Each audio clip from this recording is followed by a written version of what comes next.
Lorsque quelqu'un est ivre, il prend un autre chemin. Il en est de même pour le Saint-Esprit. Lorsque quelqu'un est rempli du Saint-Esprit, le Saint-Esprit donne une autre direction à sa vie. Quatrièmement, lorsque le vin contrôle un homme, il perd la direction. Il ne sait plus où aller. Il ne reconnaît plus la voie qui mène dans sa maison. Il ne reconnaît plus le chemin. Lorsque quelqu'un est ivre, il ne peut pas prendre une direction. Il prend un autre chemin. Il se perd de chemin. Il se perd de route. Parce qu'il est incapable de connaître le chemin qu'il doit emprunter. À cause de l'effet de l'alcool. Il en est de même pour le Saint-Esprit. Lorsque quelqu'un est rempli du Saint-Esprit, lorsqu'il est ivre du Saint-Esprit, le Saint-Esprit donne une autre direction à sa vie. Des gens qui avaient des rêves, mais quand le Saint-Esprit les a saisis, ils ont changé de rêve. Et ils sont devenus pasteurs après. Mais ils avaient dit qu'ils ne seraient jamais pasteurs. Mais ça a changé dans leur vie. Quelqu'un sera saoulé ce matin. Et l'Esprit de Dieu t'amènera à prendre une autre décision. L'Esprit de Dieu t'amènera à prendre une direction. La direction sur laquelle tu es, la voie que tu es en train de suivre n'est pas le dessein de Dieu pour ta vie. Il faut que l'Esprit de Dieu t'enivre, te remplisse afin de te donner une autre direction. Saül cherchait les ânesses de son papa avec son serviteur. Il allait chercher les ânesses jusqu'à rencontrer le prophète Samuel. Et le prophète Samuel lui dit: tu es en train de chercher les ânesses de ton papa, mais écoute-moi bien, quand l'Esprit va te saisir, tu seras un autre homme. Tu ne seras plus un berger de ton papa, mais tu deviendras le roi d'Israël. Ta vision va changer, la direction de ta vie va changer. Et la Bible dit, lorsqu'il quitta Samuel en cours de chemin, l'Esprit de Dieu l'a saisi et son cœur a changé. Il devint un autre homme. De simple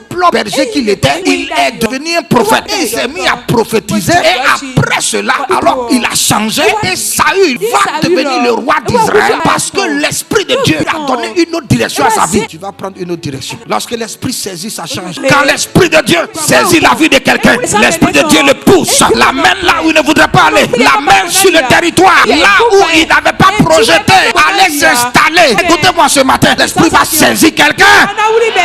Tu rentreras dans cette ivresse là parce que ton destin est lié à Dieu. Il y a le destin de certaines personnes qui est lié au ministère. Tu peux fuir n'importe comment. Je t'envoie vers Jonas. Tu peux fuir n'importe comment. Tu entends la voix qui te parle, Dieu te parle, mais tu dis: Dieu, ce n'est pas moi. Moi, je suis un homme d'affaires. Je dois faire les affaires pour financer le ministère. Mais depuis que tu fais les affaires là, tu ne finances jamais le ministère. Même seulement tu as la bouche. Oh, je veux financer. Oh, moi, je veux faire ceci. Dieu ne veut pas ton argent. Il te veut toi-même. Dans son plan, c'est que toi, tu dois le servir. Et tu dois aller quelque part où tu n'as pas planifié. Il a ce plan sur toi. Quand tu seras ivre, quand tu seras rempli, oh, le vin de Dieu va t'amener quelque part, va donner une autre direction à ta vie. Tu dois être ivre. C'est ça qu'on appelle l'ivresse spirituelle. La direction de ta vie est contrôlée par ce qui t'a rempli.